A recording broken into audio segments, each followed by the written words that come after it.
दुनिया को ये शक है कि चीन कोरोना वायरस की तरह ही कहीं इस वायरस को छिपाने की कोशिश तो नहीं कर रहा है। आप याद करिए कि कोविड से संक्रमण का पहला मामला 17 नवंबर 2019 को चीन के वुहान शहर में मिला था, लेकिन इसके बाद चीन ने कई हफ्तों तक ये बात दुनिया से छिपाकर रखी थी। आरोप है कि आज भी चीन यही कर रहा है। हालांकि चीन में फैले वायरस को लेकर भारत अलर्ट है। चाइना में मेटान्यूमो वायरस का एक आउटब्रेक है और सीरियस है। हमें ऐसा नहीं लगता इन द सेंस कि यहाँ पे मेटान्यूमो वायरस एक नॉर्मल रेस्पिरेटरी वायरस है जो जुकाम जैसे बीमारी करता है, या कुछ लोगों में फ्लू जैसे सिम्टम्स हो सकते हैं, खासकर जो बहुत बूढ़े लोग हैं या बहुत 1 साल से कम उम्र के बच्चे हैं। लेकिन ऐसी कोई सीरियस बीमारी नहीं है जिससे चिंता करने की ज़रूरत है। चीन की सरकार ने इस वायरस से कितना नुकसान हुआ है ये तो नहीं बताया, लेकिन चीन के डिजीज कंट्रोल अथॉरिटी ने ये तो बताया है कि चीन के कई शहरों में लोगों को फेफड़ों में इंफेक्शन और सांस लेने में परेशानी हो रही है। लेकिन ये साफ नहीं किया गया है कि ऐसा क्यों हो रहा है और इससे कितना नुकसान हुआ है।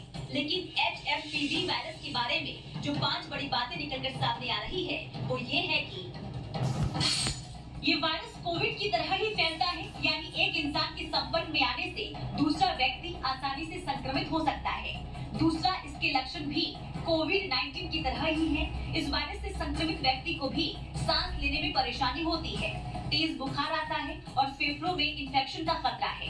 तीसरा, ये वायरस कम उम्र के बच्चों में ज्यादा फैल रहा है और इसमें ऐसे बच्चे ज्यादा प्रभावित हैं जिसमें बच्चों की उम्र 5 साल से कम है। और ये लक्षण इस वायरस को कोविड-19 से अलग बनाती है, क्योंकि कोरोना की चपेट में सबसे ज्यादा बड़ी उम्र के लोग प्रभावित हुए थे। चौथी बात, इस वायरस से उन लोगों को ज्यादा खतरा है जिन्हें पहले से अस्थमा और सांस लेने में परेशानी है। और पांचवी बात, इस वायरस के फैलने की रफ्तार आने वाले दिनों में कोविड से भी ज्यादा हो सकती है।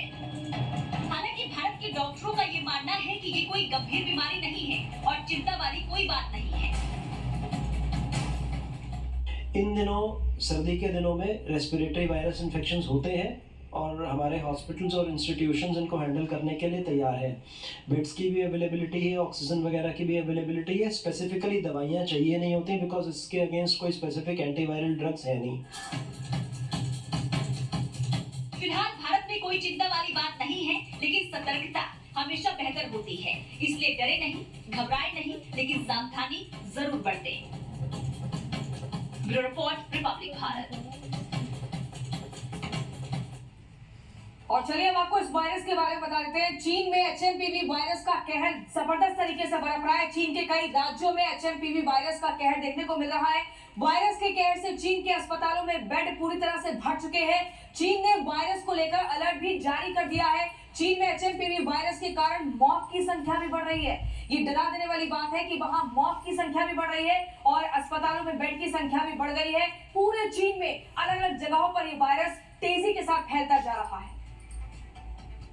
और इस पर चलिए ज्यादा बातचीत करेंगे। हमारे साथ डॉक्टर नीतू जैन जुड़ गई हैं, साथ ही डॉक्टर स्वाति महेश्वरी भी जुड़ गई हैं। नीतू मैम, सबसे पहले आपका मैं रुख करना चाहूंगी। कोविड-19 के बाद महामारी का जो वो दौर है वो अभी तक कोई भुला नहीं पाया है। संक्रमितों की संख्या लगातार बढ़ती जा रही थी और फिर मौत के आंकड़ों में भी तेजी से इजाफा देखने को मिला था।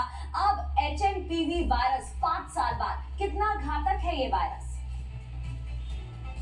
देखिए, HMPV काफी नॉर्मल रेस्पिरेटरी वायरस है जो कि सर्दियों के दिन में बहुत कॉमनली होता है। ये बच्चों को ज्यादा इफेक्ट करता है, लेस देन 1 साल के बच्चों को ज्यादा इफेक्ट करता है एज कम्पेयर टू अडल्ट।